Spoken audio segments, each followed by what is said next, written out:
So next we're going to focus on songs that were popularized by Buena Vista Social Club. So Buena Vista Social Club, it was originally a members-only club for black folks in Cuba in the 1940s, during a time when clubs were racially segregated. Social life was organized around these clubs, and it was celebrated as a music venue where excellent artists could come, perform, be in community, and mingle with other musicians. It was closed during the revolution when the cultural centers were all abolished because the Cuban government was trying to build a classless and colorless society. Years later, the musicians who frequented the original Buena Vista Social Club could not even come to a conclusion on where the original building stood. They became famous in 1997 when this American guitarist called Ray Cooder was invited to Havana in Cuba to perform with high-life musicians from Mali, who were collaborating with local Cubans for a recording session. But due to visa issues, the Mali musicians could never arrive. So they were waiting for them at the airport, they never showed up, and it wasn't only until years later that they figured out what had actually happened. Cooder decided to pivot, and instead decided to change the scope of the project to focus on Cuban soul musicians. It wasn't really clear if the people were still alive or not, because it had been at least 50 years. But he knew somebody who knew someone else, and eventually they found these people who had been considered the old greats back at the time, whose names include people such as Omar Portuondo, Compay Segundo, among others. And he asked them to record their classics, and one of these classics we're going to perform for you right now is Dos Gardenias.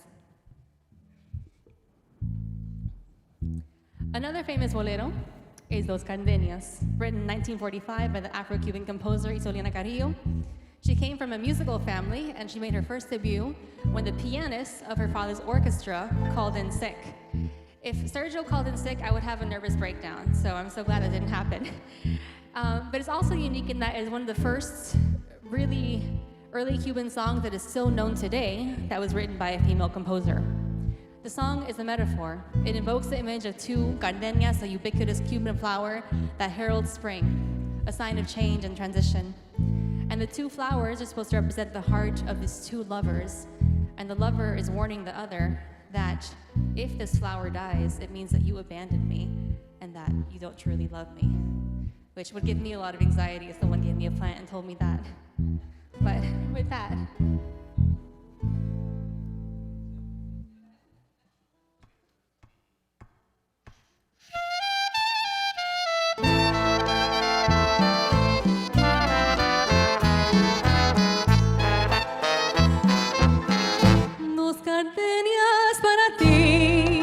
con ellas quiero decir, te quiero, te adoro, mi vida. Ponles toda tu atención, porque son tu corazón en el mío. Los gardenias para ti, que tendrán el calor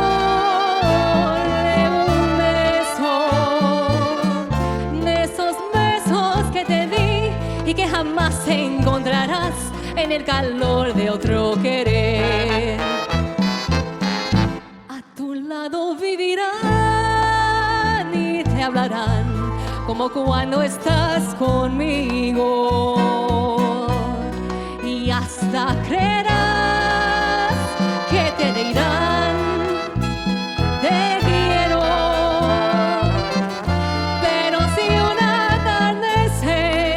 Las gardenias de mi amor se mueren, y es porque han adivinado que tu amor me ha traicionado, porque existe otro querer.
y te hablarán como cuando estás conmigo.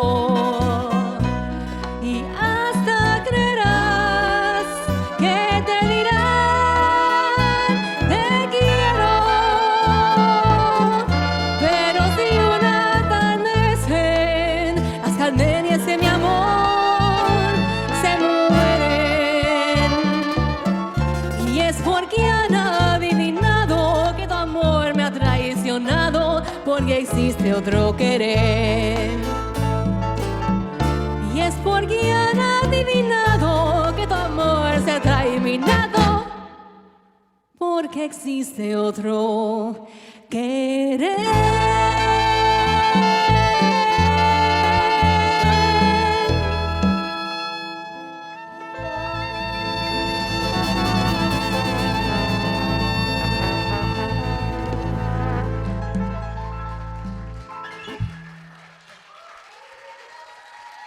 Thanks, everyone. Now it's Carl and Sergio. Sergio, the local music teacher. Little steps in middle school. I do the mariachi there.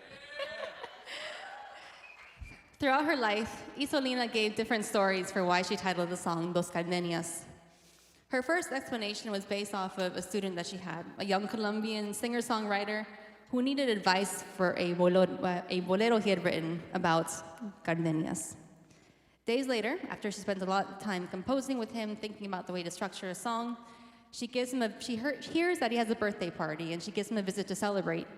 And she hears the sounds of a party. She knocks on the door, trying to get in, and you can tell there's a party going on inside. You can hear people laughing, but she was never just left there waiting outside the door. And days later, she heard from a friend of hers that she had basically been barred entry because of the color of her skin. And she was mad, and she wrote a bolero about gardenias. Years later, that same singer-songwriter came to her asking for economic assistance, and she did give it to him. But she also said, listen, I wrote this song about gardenias, a bolero, that's going to chase you around the world. And of course, it did. It lives on to this very day. She has another explanation, and it kind of changes depending who interviews her. In another interview, she says that a student gave her a bouquet of gardenias. And after a few days, as plants are wont to do, they started dying. And she was upset because she had just gone through a breakup. And she was like, oh, well, I'm sad, and these gardenias are dying, just like my love. So that's the song. And so I do wonder to myself why she has these two different stories. Maybe they're both true, and gardenias were just a common theme in her life, right? Much like sunflowers might be in mine. And maybe they both contributed to the song's creation. But sometimes I wonder if maybe her story changed depending on who was asking, and depending what she felt like she was ready to explain. Maybe some people didn't believe her if she told the first story. Maybe she didn't have the emotional bandwidth to communicate. It's hard to know, and the weird thing is, when I've been doing this research, is that I never will know.